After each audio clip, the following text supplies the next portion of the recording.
Mm.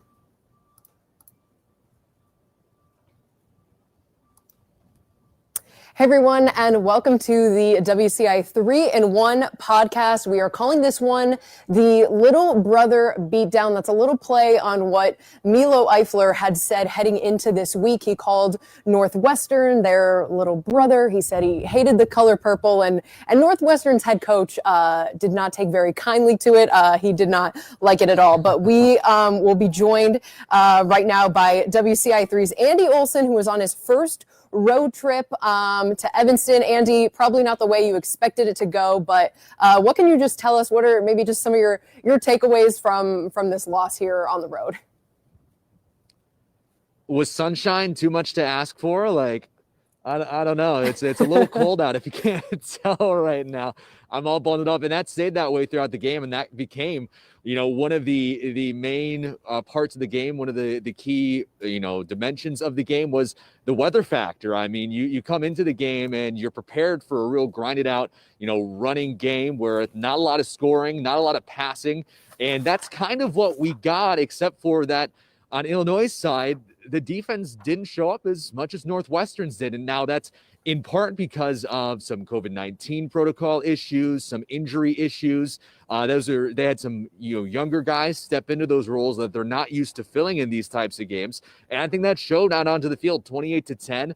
It didn't feel that close when I was out here shooting the game, but you hope coming into this game. Like I was saying, I had a feeling coming into this game before, we learned about all the players that were going to be out, that Illinois would hang with them.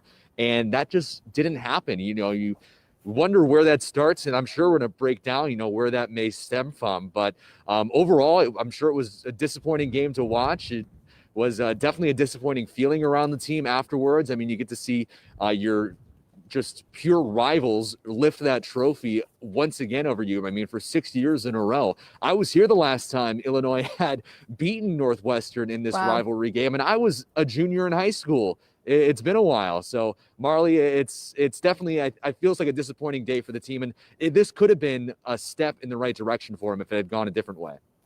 Yeah, Andy, and the biggest thing, like you mentioned, of course, is that Illinois was missing so many players here in this 28-10 loss. I think maybe they could have hung with them if they did have some of those players from their secondary. Tony Adams was missing after he tested positive for COVID-19. We aren't sure if that was today before the game or if that was just when they had announced it. And then Nate Hobbs also out for contact tracing, but 6 defensive starters out in total. In this one, whether it be injuries, Nate Hobbs was the only one they said that was out for contact tracing. But Andy, did that seem clear? To me, watching on TV, I'm like, okay, this is a team that is to the bottom of the barrel right now. They are just trying to stay in it. What are your thoughts?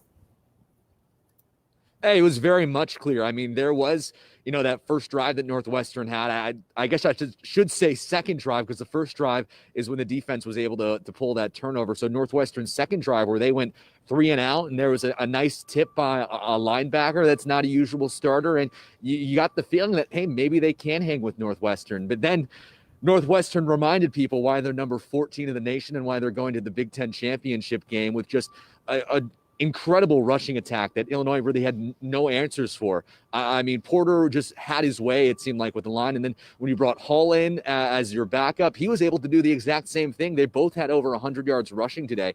And Lovie Smith, I mean, he talked about that in his post-game press conference, not being able to stop the run. And that was a huge part of why Northwestern was able to distance themselves from Illinois today, because they didn't have a very good day passing either. Ramsey wasn't great over there. I believe he was something like 7 for 12.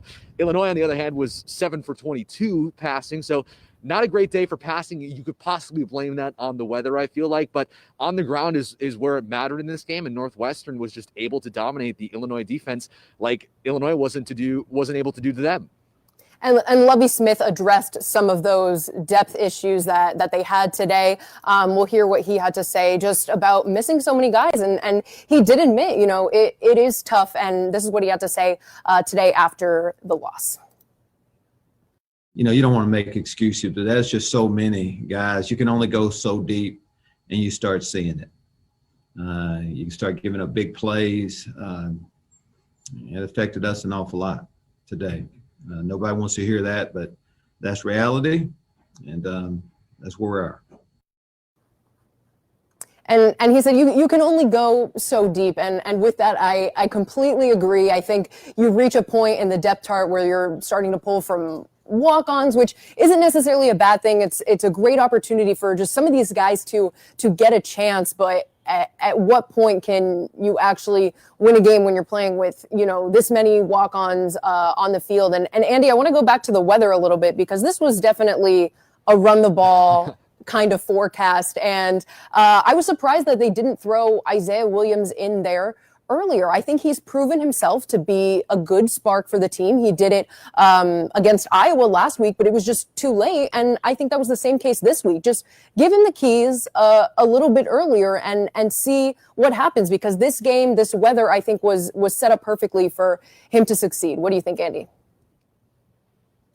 Well, you talk about Isaiah Williams being the more running quarterback of the two, and he's the one who had the passing touchdown on the day, actually the only touchdown that right. Illinois had. So it was kind of a changing of fates there. But I think you're right. I don't know why they didn't go to Isaiah Williams a little bit earlier. I mean, we all go back to that game against Rutgers when he was able to step into the starting quarterback role and really do well.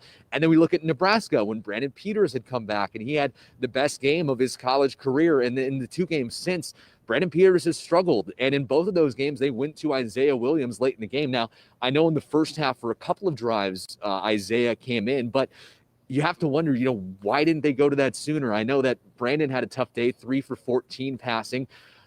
He eventually, before he was 3 for 14, he was 3 for 10. He was 3 for 11, 3 for 12. I don't know why he didn't click with the coaches to maybe try something new at that point. So it's a very interesting decision to me why you don't make that. And maybe it's because, Brandon's your captain, and I understand that the team loves him, respects him, and that's great. But at some point, you had to realize that passing the ball was not going to be the way to win this game. And part of that was a lot of dropped passes by the Illinois wide receivers and tight ends. They were not giving Brandon Peters any help today. But like you had mentioned, Marlee, at some point they needed to go to Isaiah, I think, a little bit earlier. And this game may have been a little bit closer. I don't know if Illinois would have won the game, but I definitely think it could have been, because we saw in that drive to end the game, Isaiah had him moving at least to midfield. If he had more time or if he had come in earlier, you have to wonder if maybe, like I said, it could have been closer. Right, and I'm kind of sitting there almost thinking like, okay, what is Rod Smith thinking in the booth right now? Like, I get that maybe he wants to give Brandon a chance. He is the starter, but like, how long can you go to make that happen? But another thing that really stood out to me, Andy, was the third down conversions, the fourth down conversions, just for either team. So Illinois was 3 for 12 on third downs, Northwestern 6 for 15, but Northwestern was able to convert on 5 of 7 fourth down opportunities. And Andy, for me, I think that made a big difference in this game. And you know what? Those numbers are definitely inflated because of the weather that we had. We've already talked about it. The weather was not good. We can only say it so many times, but there were multiple opportunities where Northwestern had kind of stalled out in that middle of Illinois' territory and didn't necessarily, they weren't necessarily within range with the wind blowing into their face. So they were close enough, though, to that fourth down marker to go for it. And they got it, like you said, 5 of 7 times. The issue was what Illinois ran into was that they weren't getting those kinds of yards on first and second down to get close enough to convert on third down. And that starts with some of the play calling. I mean, that starts with some of those mistakes that players are making, whether it's those dropped balls, or whether it's, Peters not able to find his guys. It starts on first and second down, being able to convert successfully on third down. And Illinois dropped the ball on that entirely. Every down they dropped the ball on that. Chase Brown, I think, was the lone star on the offense today, being able to go for 75 yards. He had a couple of really big runs, was able to pick up chunks of yardage that Illinois wasn't seeing from anyone else on the day. So, that's where it starts. When you get behind the chains and you're third and long, I mean, you're talking 3rd and 7, 3rd and 6.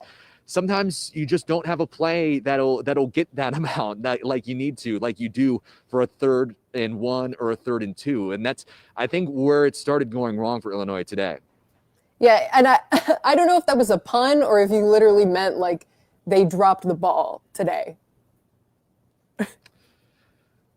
No, I didn't mean it, but you're right. That was a good pun.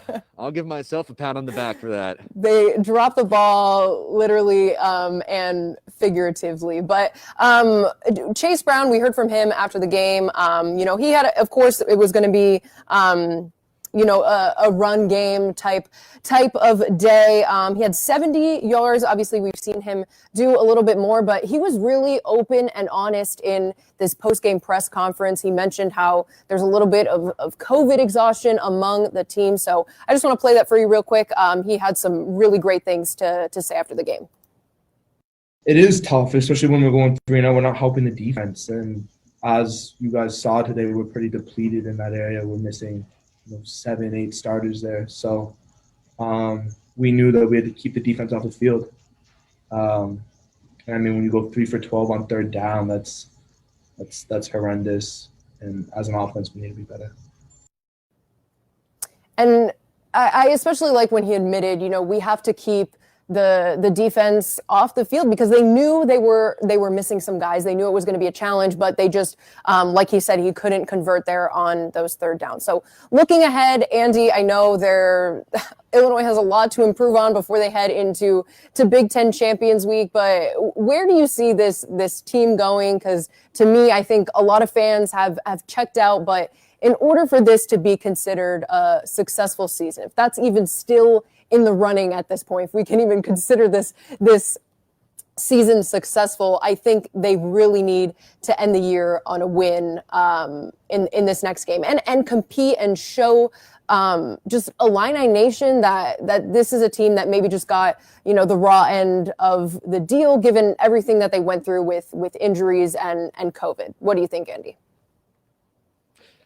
I mean, you're 100% right. I mean, a win is absolutely necessary for this to be a year that you can look back on and consider it successful. If, what you and Robert have talked about on Sunday No Huddle is that if you take those non-conference games and you assume that they're wins, I mean, of course, that's not always going to be the case. Illinois, would be sitting at 5-5 right now going into Champions Week. And when you look back to last year when they finished 6-6, got to a bowl game, was last season successful?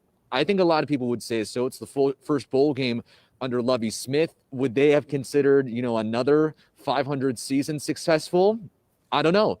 But unfortunately, you don't have those non-conference games this year. You are 2-5 going into Champions Week. Best you can do is 3-5 and then hope that a bunch of teams in front of you decide not to go to bowl games, because I don't know if Illinois is going to be at the top of a lot of bowls lists. Like we know this year, we've said it 100 times, but there is no bowl eligibility during this COVID season. Anyone could go. 0-6 Northern Illinois could go to a bowl game if they get invited to one this year.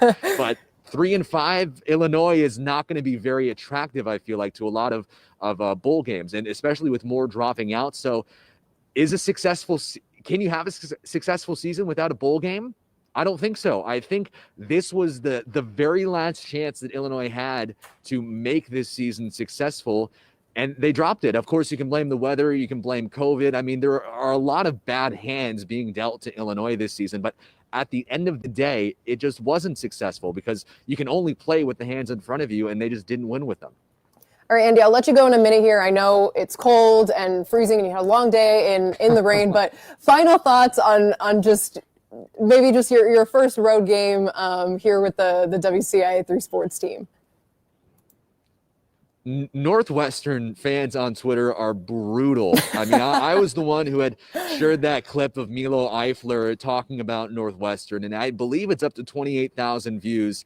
I believe 100 of the quote tweets are from Northwestern fans just ragging on the guy for what he said. While I was here, the PA guy wasn't pronouncing Milo's name right. He was calling him Milo Eifler, and the fans were calling him Milo from the stands. I heard fans jeering for when Milo Eifler was out on the field. So they took that very personally, what Milo said, and I think the team did as well. You mentioned that Pat Fitzgerald had mentioned it in his press conference, and it was bulletin board material. Jeremy and I talked about it in the pregame show, where if there are bulletin boards still, that was on it, and It certainly was in Northwestern's case. Was that the difference in the game? No, I think Northwestern is a better team than Illinois and would have proved it no matter what. But when you add fuel to that fire, it's not going to go well for the guy that was coming into the game 2-4 against the number 14 team in the country. So, Illinois wants to get back to that place where they can feel like the big brother to Northwestern. Of course they feel like that. I mean, you're the University of Illinois playing the other most prestigious university in the state of Illinois. Of course you want to feel like the big brother. But if the past 6 years have proven anything, as my light goes out, I'll wrap up my thoughts now, Marlee. But get back to that point. You need to start winning games, and they didn't prove that today. Andy, it was like, I'm not pitch. Go back and watch this because it was just, it's complete pitch black. If you can't tell, Andy's outside of the stadium. It's long after the game now, so it's dark, but you definitely can't tell now that I got the phone light going. The phone light, wait, let's go back to quick. There's a little bit of, you know what? Little bit. That's our sign. That's our sign to wrap it up. Andy, thanks so much. You can hear Andy's full report coming tonight at 6 and 10. And a big day for Illinois basketball, as well as they are in Missouri right now getting ready for the annual Bragging Rights game. Sports director Brett Behrens is down there covering that, and he'll be on here. Don't even leave Twitter. He'll be on here in just a little bit for the Your Illini Nation pregame show as we get ready for that. But Andy, thanks again. We'll do another wrap up like this after the basketball game. So thanks for tuning in to the WCIA 3-1 podcast.